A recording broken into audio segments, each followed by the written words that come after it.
तुझ्या प्रेमाची गोष्ट भाग 16. आता दुसरा दिवस उजाडतो. लग्नाला आता फक्त 2 दिवस बाकी होते. आज रात्री मेहंदीचा कार्यक्रम तर उद्या हळद आणि संगीतचा कार्यक्रम ठरवला होता. आज आराध्याची पार्लरची अपॉइंटमेंट होती. तिची काहीच इच्छा नव्हती, पण आपली प्रीती ऐकेल तेव्हा ना. अख्ख्या दिवस त्यांचा पार्लरमध्ये गेला. संध्याकाळी त्या घरी आल्या. घरात सगळी गडबड चालू होती. कुणाला कोणाचाच मेळ नव्हता. घरात पाहुणे वाढले होते. आता रात्री सगळे जेवून मेहंदी काढायला बसतात. आधी आराध्या बसते. शारदाताई एक छोटं फूल तिच्या हातावर काढतात.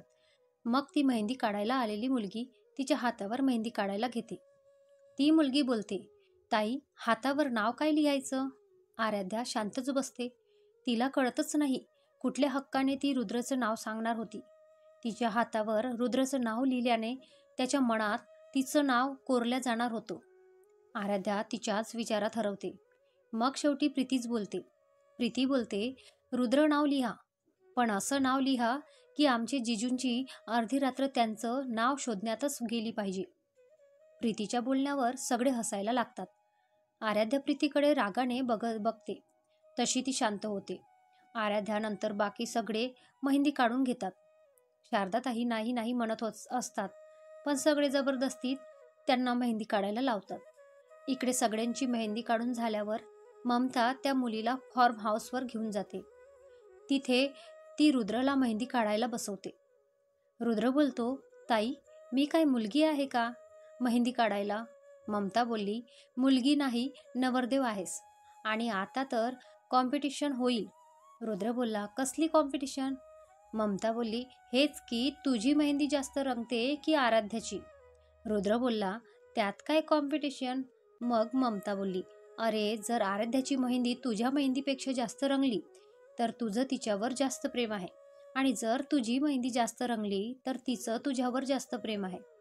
रुद्र बोलला, असं होय, मग माझ्या हातावरची मेहंदी रंगेल की नाही माहिती नाही, पण तुझ्या बहिणीच्या हातावरची मेहंदी मात्र खूप रंगेल.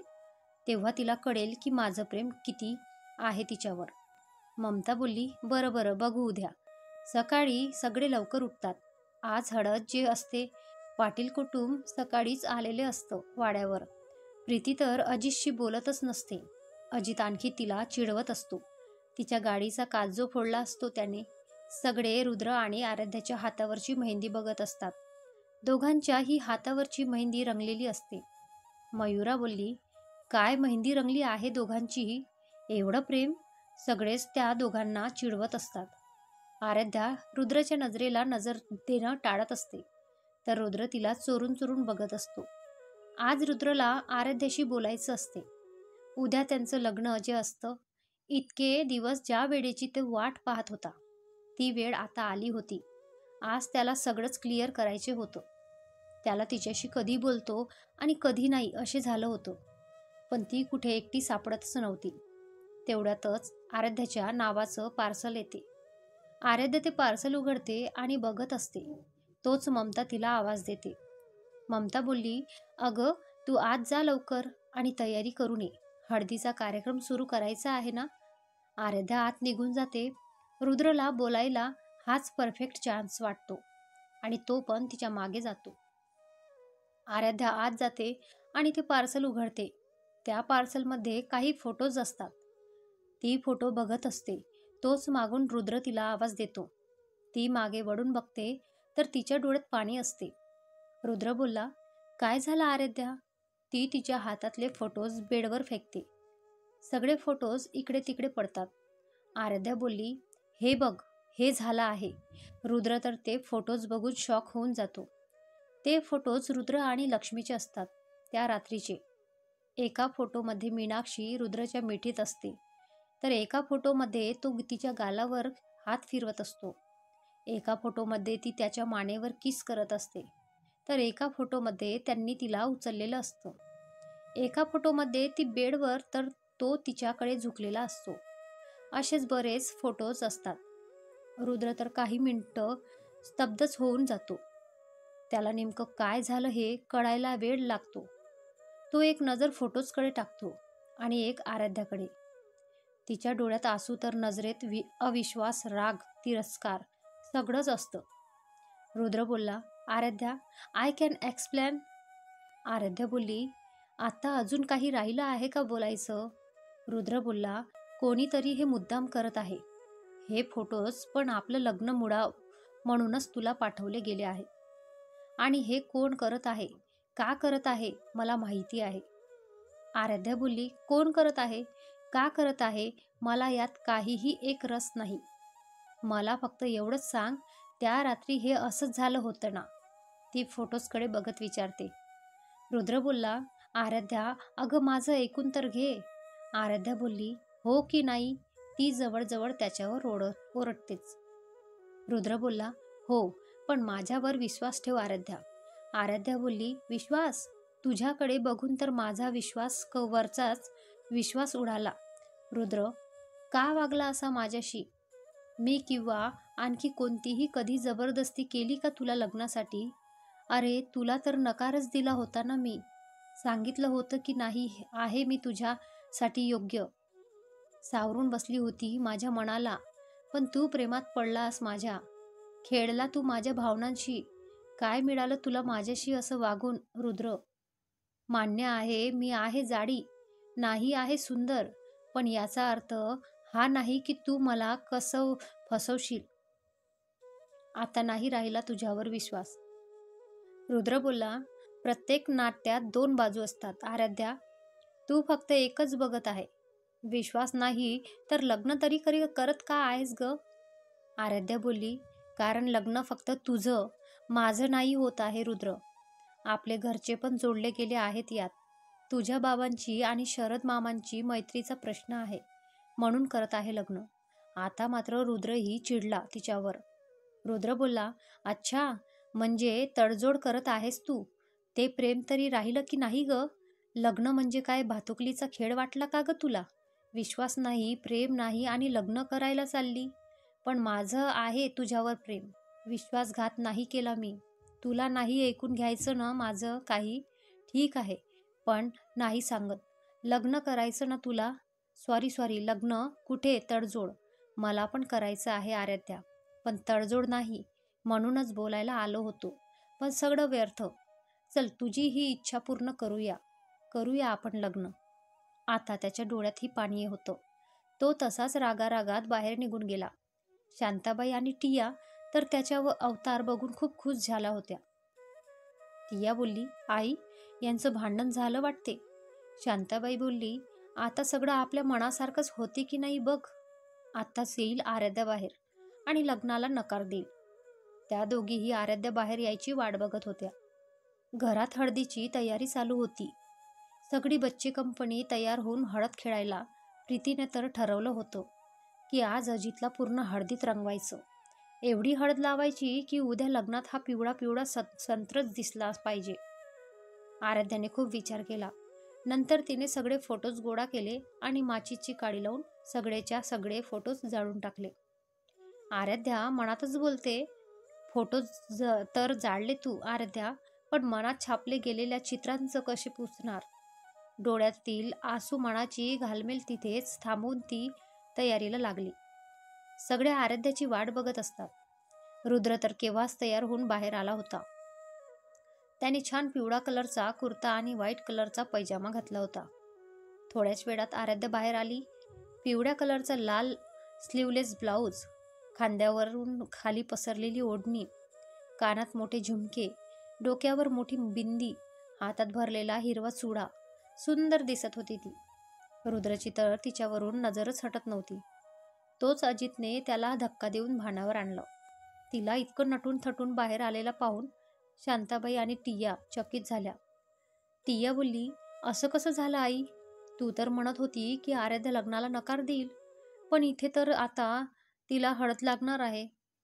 शांताबाई बोली, मलाही कळत नाही आहे, असं कसं होऊ शकतं? टिया बोलली, आता काहीच नाही राहिलं आई. त्या आराध्याला रुद्रच्या नावाची हळद लागणार आहे, जी मला लागायला हवी होती. आता तर होईलच हे लग्न. मला नाही थांबायचं इथे. चल. शांताबाई बोलली, अगं कुठे जात आहेस? आपल्याला इथे थांबवावंच लागेल. असं निघून गेलेलं नाही चांगलं वाटणार. टिया बोलली, आता इथे थांबून तरी काय फायदा? मी नाही बघू शकत त्याला दुसरं कोणाचं होताना. शांताबाई बोलली, अगं ये येडे, प्रेमात वगैरे नाही पडली ना तू त्याच्या? रुद्र नाही तर अजितशी लग्न लावून देईल तुझं. तसंही त्या प्रियाचा पत्ता कट झाला आहे अजितच्या ग्रहणातून. या घरात तोच जान महत्त्वाचा आहे. प्रिया बोलली, आई काय बोलत आहेस तू हे? शांताबाई बोलली, बरोबर बोलत आहे. तू चुपचाप उभी राहा इथे. रुद्र आणि आराध्या दोघांनाही आधी खाली पाटावर बसवलं. सर्वात आधी रुद्रला हळद लागली. नंतर त्याची उष्टी हळद आराध्याला लागली. हळद लागताच तिच्या अंगावर शहारा आला. सगळ्या मोठ्या मंडळीची हळद लावून झाल्यावर बच्चे कंपनीने त्यांच्या हात साफ करून घेतला. रुद्र आणि आराध्याला हळद लावून झाल्यावर सगळेच एकमेकांना हळद लावू लागले. प्रीती तर चान्सच बघत होती अजितला हळद लावायला. अजित यशला हळद लावत होता. तोच त्याला समोरून प्रीती येताना दिसली.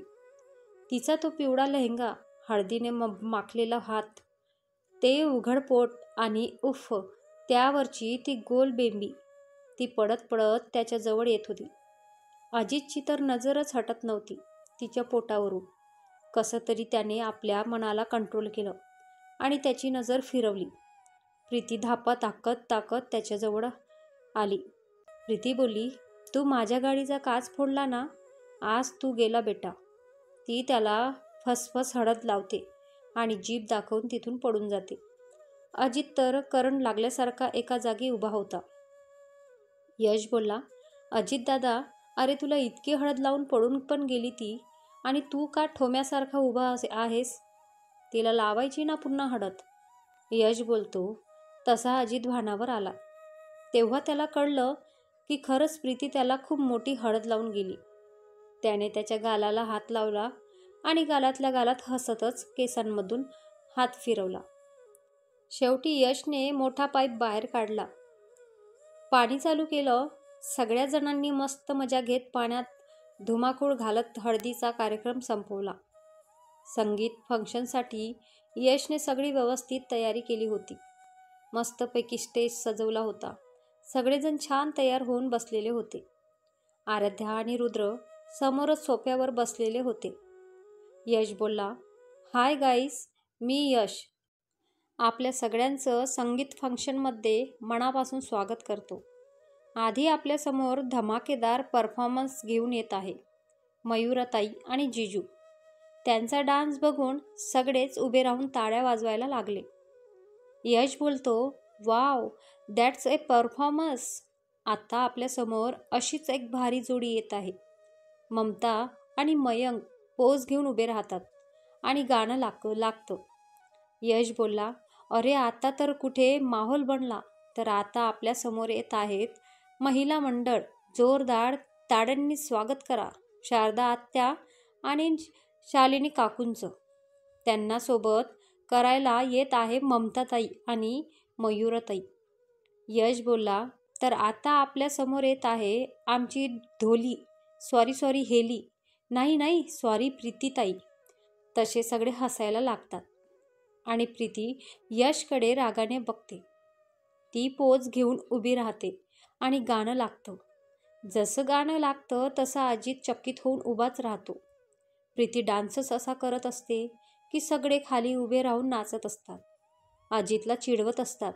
अजित तर आ वासून तिला बघत असतो. गाणं संपतं आणि सगळे खूप टाळ्या वाजवतात. यश बोलला, बापरे, प्रीतीताईने तर चांगलीच अजितदादाची बँड वाजवली. आता बघू तो काय करतो ते. तर स्वागत करूया अजितदादाचं. छान डान्स करत असेल असं तिला वाटलेही नव्हतं. यश बोलला, oh my God, mind blowing performance. म्हणजे आपल्या घरात आता प्रीतीताईच्या डान्सला चॅलेंज करायला आहे कुणी. तसा जित्याची कॉलर उडवत प्रीतीकडे बघतो. प्रीती त्याला खाऊ की गिळू नजरेने बघत असते. यश बोलला, आता आपल्यासमोर येत आहे जे लवकरात लवकर लग्न करणार आहेत. तसे सगळं रुद्र आणि आराध्याकडे बघतात. यश बोलला, नाही हे नाहीत. एक सरप्राईज जोडी आपल्यासमोर येत आहे. आणि लाईट्स बंद होतात. सगळे स्टेजकडे बघत असतात कोण आहे ते, आणि लगेच लाईट्स लागतात. समोरच कपल बघून सगळे जोरात ओरडायला लागतात. अरे, आपले रिया आणि राहुल, त्यांना सोडून कसं चालेल? गाणं लागतं. ओ लडकी आँख मारे, आँख मारे, ओ लडकी आँख मारे, आँख मारे. त्यांचं गाणं संपतं आणि आराध्या जाऊन लगेच रियाला मिठी मारते. प्रीती पण त्यांना जॉईन होते. यश बोलला, अरे हो हो, तुम्ही मैत्रिणी नंतर भेटा. तुमच्या गप्पा जर चालू झाल्या तर अख्खी रात्र इथेच संपेल. आता आपल्या समोर येत आहेत जे उद्या ऑफिशियली एकमेकांचे होणार आहेत. So please welcome over most romantic couple, Aradhya and Rudra. Rudra आणि आराध्या गोंधळून जातात. या सगळ्या गडबडीत त्यांनी डान्स पण नव्हता बसवला. यश बोलला, अरे असं काय एकमेकांना बघत आहात, या ना. आराध्या बोलली, यश, अरे आम्ही डान्सच नाही बसवला अरे. यश बोलला, तुम्हाला डान्स बसवायची काय गरज, तुम्ही फक्त स्टेजवर या, मी लावतो कुठलं गाणं लावायचं ते. सगळे खूपच जबरदस्ती करत असतात म्हणून नाईलाजाने रुद्र आणि आराध्या स्टेजवर येतात. यश गाणं लावतो, रुद्र आराध्यासमोर हात करतो. ती त्याच्या हातात हात देते. तो तिला जवळ ओढतो, तिच्या कमरेवर हात ठेवतो आणि ते डान्स करायला लागतात. रुद्र आराध्याच्या डोळ्यात बघतो. नेहमी बोलके असणारे तिचे डोळे आज मात्र निर्विकार होते. तिच्या मनात काय चालू आहे त्याला काहीच कळत नव्हतं. आराध्या तर काही वेळ हरवली होती रुद्रमध्ये. त्याचे ते कुरडे केस, गालावर पडणारी खडी, त्याला एकटक बघत ती डान्स करत होती. हरवून जातात ते एकमेकांना. कच्ची दूरिया दूरिया दूरियो से मैनू तू बांधले, पक्की यारियो यारियो यारियो में होंदे ना फासले. गाणं संपतं आणि सगळे उभे राहून जोरात टाळ्या वाजवल्या लागतात. टाळ्यांच्या आवाजाने रुद्र आणि आराध्या भानावर येतात आणि लगेच बाजूला होतात. शालिनी ताई तर वर येऊन दोघांचीही नजर काढतात. आता शेवटी यश झिंगाट गाणं लावतो आणि सगळे बच्चे कंपनी स्टेजवर जाऊन डान्स करायला लागतात. रुद्र आणि आराध्या बाजूला उभं राहून त्यांना बघत असतात. आराध्या तर त्यांना सगळ्यांना डान्स करताना बघून खळखळून हसत असते. तिला असं हसताना बघून रुद्रलाही बरं वाटते. तेवढ्यातच रुद्रचा फोन वाजतो. तो खिशातून मोबाईल काढतो. तोच आराध्याचं लक्ष त्याच्या मोबाईलकडे जाते आणि स्क्रीनवरच लक्ष्मी नाव बघून तिच्या चेहऱ्यावरचं हसू लगेच गायब होतं. रुद्र पुढे काही बोलणारच तोच आराध्या तिथून निघून तिच्या आईजवळ जाऊन उभी राहते. मग रुद्रही थोडं बाजूला जाऊन फोन उचलतो. दुसरा दिवस उजाडला. आज लग्नाचा दिवस. सकाळपासूनच घरात गडबड गडबड चालू होती. यश, मयंक, राघव, सुरेशराव, शरदराव सकाळपासूनच हॉलवर गेले होते. लग्नाचा मुहूर्त जवळ येत होता. रिया आणि प्रीती आराध्याला तयार करत होत्या. थोड्या वेळात शारदाताई त्यांच्या रूममध्ये गेल्या आणि आराध्याकडे बघतच राहिल्या. हिरव्या रंगाचा शालू, कानात सोन्याचे झुमके, गळ्यात नेकलेस, हातात बांगड्या, नाकात नथ, डोक्यावर बिंदी, कपाळावर चंद्रकोर. खूप सुंदर दिसत होती ती. दिसणारच ना. शेवटी सगळी खरेदी रुद्रच्या आवडीची जी होती. त्याने निवडलेल्या हिरव्या रंगाचा शालू तिच्यावर उठून दिसत होता. शारदाताईंनी तर आधी तिची नजर काढली. तिच्या गालावरून हात फिरवताना शारदाताईंचे डोळे पाणावले. आराध्या पण इमोशनल झाली. प्रीती बोलली, आतू नको ना अगं रडू. तिचा सगळा मेकअप खराब होईल आणि मग जर खरा चेहरा समोर आला तर जीजू पडून जाईल ना. भर मंडपातून. प्रीती थोडं वातावरण हलकं करत बोलते. तिच्या बोलण्यावर शारदाताई हसायला लागल्या. शारदाताई बोलली, ए माझ्या मुलीला काही म्हणायचं नाही काय? गोड आहे ती खूप. एवढीशी होती, आता जाईल आम्हाला सोडून. प्रीती बोलली, नको ना आतू, अजून वेळ आहे विदाईला. शारदा बोलली, बरं बरं बाई, मी हे सांगायला आली होती की मी, ममता आणि मयूर हॉलवर निघालो आहोत. तिथे गेल्यावर तुमच्यासाठी गाडी पाठवत आहोत. तर लवकर आवरा तुमचं आणि हॉलवर पोचा. मुहूर्ताचा वेळ जायला नको. रिया बोलली, हो काकू, आमचं झालंच आहे सगळं. येतो आम्ही इकडे. रुद्र पण छान तयार झाला होता. आराध्याच्या साडीलाच मॅचिंग शेरवानी, डोक्यावर फेटा, मुंडावळ्या बांधून तयार झालेला होता. आपला नवरदेव आधी शालिनीताईंनी त्याला ओवाळून घेतलं. रुद्र घोडीवर बसला आणि मग निघाली वारात नाचत गाचत. त्याचे आणि अजितचे खूप मित्र आले होते लग्नाला. सगळे तर असे नाचत होते की पुढे कधी त्यांना नाचायला भेटणारच नाही. थोड्या वेळाने तर त्यांनी रुद्रलाही खाली उतरून नाचायला लावलं. अशीच नाचत गाजत वरात पोहोचली हॉलवर. आराध्या पण हॉलवर पोहोचली होती. डीजेचा आवाज येताच प्रीती आणि रिया आराध्याला तिथे सोडून पडत पडत बाहेर गेल्या. आराध्याच्या पोटात तर गोळा आला. हृदयाची धडधड वाढली. आराध्या मनातच बोलते, काय होत आहे आराध्या तुला? हेच तर पाहिजे होतं तुला. रुद्रचीच तर व्हायची होती तुला. मग आता कशाची भीती वाटत आहे? बाहेर वाजणारा डीजे थांबला, पण आराध्याच्या मनातलं काहूर काही थांबेना. तिने घड्याळात पाहिलं तर मुहूर्ताला फक्त 20 मिनिटे बाकी होती. म्हणजे 20 मिनिटांनी तिचं आयुष्य बदलून जाणार होतं. आराध्या सुरेश रावची ती आता आराध्या रुद्र पाटील होणार होती. बापरे, विचार करूनच तिच्या अंगावर काटा आला. रुद्रला शारदाताईंनी ओवाळून आत घेतलं. सगळ्या पाटील कुटुंबांचं छान स्वागत झालं. टिया आणि शांताबाई तर खोटं खोटं हसून थकल्या होत्या. त्यांची सगळी स्वप्न चकनाचूर झाली होती. शांताबाईचं तर आता पूर्ण लक्ष अजितकडेच होतं. मुद्दामून त्या टियाला काही ना काही काम सांगून त्याच्यासोबत पाठवायची. पण अजित बरोबर कटवायचा तिला. आणि आता तर याची नजर सैरभैर फक्त प्रीतीला शोधत होती. आणि अखेरीस त्याच्या नजरेस ती पडली. ती इतकी सुंदर दिसत होती की त्या फोटोग्राफरने स्वतःहून तिला फोटोसाठी बोलावून घेतलं. आणि प्रीती वेगळे वेगळे पोज देऊन फोटो काढून घेत होती. अजित तिथेच खिशात हात टाकून तिला बघण्यात गुंग झाला. तेवढ्यातच त्याच्या खांद्यावर कोणीतरी हात ठेवला. त्याने मागे वळून पाहिलं आणि समोर श्यामाकांतरावांना पाहून तो गडबडला. त्याला काही बोलू कळतच नव्हतं. श्यामाकांतराव बोलले, चिरंजीव, सध्या आपल्या भावाच्या लग्नात लक्ष द्या. नंतर बघू तुमचं काय करायचं ते. ते प्रीतीकडे बघून बोलून गेले. नंतर अजितच्या लक्षात आलं की बाबा नेमकं काय बोलले आणि तो केसात हात फिरवून गालातल्या गालात हसला. शारदाताई बोलल्या, सगळं सामान आलं आहे ना? काही राहिलं तर नाही? गुरुजी बोलले, नाही, सगळं आहे. तुम्ही फक्त नवरी मुलीला लवकर आणा. मुहूर्त नको जायला. शारदाताई बोलली, हो, येते मी तिला घेऊन. शारदाताई आराध्याला बोलवायला जातात. शारदाताई बोलली, पोरींनो चला, गुरुजींनी बोलावलं. आराध्या बाहेर आली आणि समोर डोली बघून ती चकित झाली. तिने यशकडे पाहिलं. यश बोलला, मी काही नाही केलं. हे सगळं तुझ्या मित्राने राहुलने केलं आहे. राहुल बोलला, हा मग? माझ्या एकुलत्या एका मैत्रिणीचं लग्न आहे. ते कसं थाटामाटात व्हायला हवं. आराध्या भरल्या डोळ्याने राहुलकडे बघते. आराध्या बोली, थँक्यू राहुल. राहुल बोलला, बस, आता तुझं हे आभार प्रदर्शन नको मला. चल बस. आराध्या डोलीत बसते. तिला यश, मयंक, राहुल आणि राघव उचलून घेतात. ती जशी स्टेजजवळ जात असते तसं वरून तिच्या वर फुलांच्या पाकळ्या पडत असतात. रुद्रची तर नजरच हटत नसते तिच्यावरून. ती स्टेजवर जाते. त्यांच्या मधात अंतरपाठ धरला जातो आणि मंगलाष्टक सुरू होते.